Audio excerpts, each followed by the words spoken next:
Hello guys, आज के इस वीडियो में हम बात करेंगे जो हम लोग का फैन का रेगुलेटर होता है, जो हम लोग के घर पे लगा रहता है स्विच बोर्ड के पास।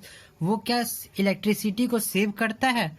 इलेक्ट्रिसिटी को सेव करता है। तो चलिए हम इस चीज वीडियो को शुरू करते हैं। ये वीडियो थोड़ा सा लंबा जाएगा, लेकिन इस चीज को समझने की चीज है और ये इलेक्ट्रिकल इंटरव्यू में भी अधिकतर पूछा जाता है।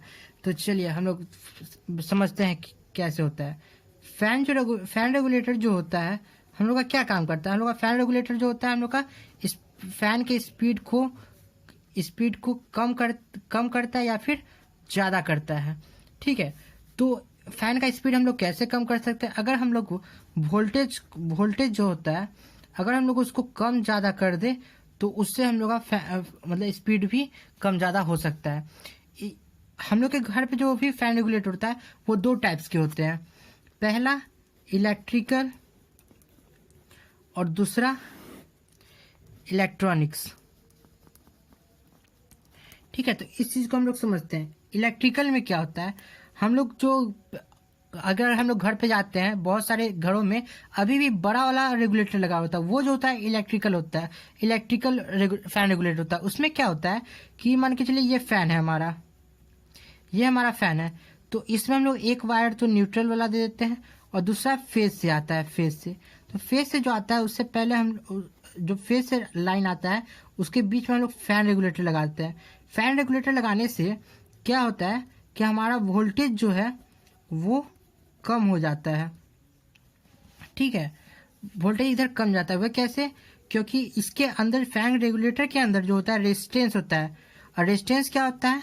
रेजिस्टेंस एक तरह का किसी भी सब्सटेंस का प्रॉपर्टी है जिसके कारण वो करंट या फिर वोल्टेज करंट को अपोज करता है, फ्लो ऑफ इलेक्ट्रॉन को अपोज करता है। ठीक है, तो इसके कारण क्या होता है कि हमारा वोल्टेज कम होता है। वोल्टेज कैसे कम होता है? देखिए, तो V is equal to I R, ohm's law, हम लोग का ओम्स लॉ का फॉर्मूला होता है। तो जब हम लोग क्या काम करेंगे कि हम लोग का जो रेजिस्टेंस होगा, मतलब कि अगर 10 ओम इधर से जा रहा है, अगर 10 ओम का है तो हम लोग का ये हो जाएगा 100। 10 ओम का रेजिस्टेंस अगर है, अगर ये 10 एम्पियर करंट जा रहा है तो हम लोग का 100 वोल्ट, मतलब कि अगर घर में 220 वोल्ट आ रहा है तो इसको अगर हम माइनस कर दे 100 वोल्ट तो हम लोग का 120 ही वोल्ट हम लोग के फैन में जाएगा, जो स्पीड हम लोग को कम कर देगा। ठीक है, तो इस तरीके से काम करता है। इसमें बहुत सारे रेजिस्टेंस लगे हुए रहते हैं। ठीक है, जब हम लोग फैन रेगुलेटर को घुमाते तो पहले इस पे रहता है। जब फैन रेगुलेटर हम लोग घुमाएंगे तो यहाँ से यहाँ आ जाएगा। अगर ये 10 ओम का रेजिस्टेंस है, ये 100 ओम का है, इस तरीके से बढ़ते जाता है। ठीक है, तो जैसे इसको अगर हम लोग कम पर है तो इसको अगर बढ़ा दिए तो और वोल्टेज कम हो जाता है, फैन का स्पीड और कम हो जाएगा। इस तरीके से हम लोग का जो इलेक्ट्रिकल फैन रेगुलेटर होता है वो काम करता है। ठीक है, अब हम आते हैं कि इलेक्ट्रॉनिक्स में क्या होता है कि एक ट्रैक लगा होता है, ट्रैक। अब ट्रैक क्या होता है, इस चीज को ज्यादा आप नहीं समझिए। इस चीज को, ये इलेक्ट्रॉनिक्स और थोड़ा पावर इलेक्ट्रॉनिक्स एक सब्जेक्ट होता है, उसमें थोड़ा ज्यादा डिटेल में इसको पढ़ना है। आप इसको सिर्फ इतना समझिए कि ये on off multiples time on off करता है। ठीक है, तो मतलब कि क्या होता है कि जब डायरेक्ट जो है वो इसका 3 टर्मिनल होता है। 3 टर्मिनल एक इसमें गेट भी आ जाता है। ठीक है, तो इसका उतना डिटेल में आप नहीं जाइए, आप सिर्फ समझिए कि ऑन ऑफ करता है। तो क्या होता है, जो फैन होता है उसमें ये जो फैन रेगुलेटर होता है इलेक्ट्रॉनिक्स का वो लग जाता है।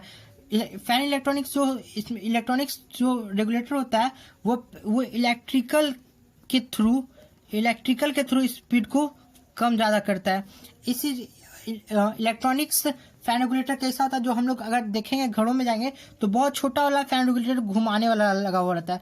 तो वो जो होता है वो होता है हम लोग का इलेक्ट्रॉनिक्स फैन रेगुलेटर। ठीक है, तो उसमें क्या होता है कि उसमें ट्रैक होता है। ट्रैक का मतलब क्या होता है कि जो भी मतलब कि फैन है, फैन में जब ये आया तो ट्रैक में आया। ट्रैक क्या काम करता है कि ये बहुत ज़्यादा मल्टीपल्स टाइम ऑन ऑफ करने से, मतलब कि अगर हम लोग क्या जानते हैं कि हम लोग का जो भी बैटरी होता है, जब तक क्लोज पाथ नहीं होगा लोड पे तब तक वो करंट फ्लो नहीं करेगा। तो ये काम क्या करता है कि ये क्लोज पाथ ही को कट कर देता है कुछ टाइम के लिए, मतलब बहुत मिली सेकेंड में। ये जो वर्क करता है वो मिली सेकेंड में वर्क करता है। ठीक है, मिली सेकेंड में वर्क करने के कारण ये सर्किट को ऑन ऑफ कर देता है। ऑन ऑफ करने के कारण हम लोग का जो क्या होता है कि हम लोग का करंट ज़्यादा वोल्टेज नहीं जा पाता है, तो मतलब कि हम लोग का बच जाता है। तो इसमें क्या होता है कि हम लोग का इसमें पावर सेव हो जाता है, क्योंकि इसमें सर्किट कंप्लीट ही नहीं हो पाता है। लेकिन इसमें क्या होता है कि यहाँ पे लॉस हो जाता है, हम लोग का यहाँ पर जो फैन रेगुलेटर होता है यहाँ पर लॉस हो जाता है, तो यहाँ पावर लॉस हो रहा है। और पावर लॉस किस चीज में होता है? पावर लॉस यहाँ पर हीट में हो रहा है, यहाँ पे हीट के फॉर्म में पावर लॉस हो रहा है। तो हम लोग जब भी घर पे इक्विपमेंट, जो भी फैन रेगुलेटर लगाए, तो हम लोग इलेक्ट्रॉनिक्स वाला हम लोग हमेशा लगाए। इलेक्ट्रॉनिक्स में भी दो आता है, एक स्टेप आता है और एक सेकेंड आता है मूवेबल। जो स्टेप होता है 1 2 3 जिसमें लिखा रहता है वो स्टेप वाला होता है। ये जो होता है ज़्यादा लाइफ टाइम इसका रहता है और ज़्यादा रिलायबल भी होता है। लेकिन ये जो होता है ये ज़्यादा रिलायबल नहीं होता है, ना इसका लाइफ टाइम ज़्यादा होता है। ठीक है, तो हम लोग इस चीज़ से हम लोग यही समझे, जो हम लोग का इलेक्ट्रॉनिक्स फैन रेगुलेटर होता है वो पावर हम लोग को सेव कर देता है, क्योंकि सर्किट को कट करके, लेकिन यहाँ पर हमारा पावर लॉस होता है। तो इससे हम लोग ये समझते, जो फैन रेगुलेटर होता है वो सचमुच में इलेक्ट्रिसिटी पर इफेक्ट पड़ता है और हम लोग को इलेक्ट्रिसिटी बचाता है, अगर हम इलेक्ट्रॉनिक्स फैन रेगुलेटर यूज करते हैं। तो गाइज, अगर मेरा वीडियो पसंद आया प्लीज़ लाइक करिएगा, शेयर करिएगा, कमेंट करिएगा, सब्सक्राइब भी कर लीजिएगा। अगर मेरे इसी तरीके का वीडियो देखना पसंद करते हैं तो इनबॉक्स में बहुत सारा लिंक आएगा, आप वहां जाके आप मेरे वीडियोज को देख सकते हैं। Thank you guys.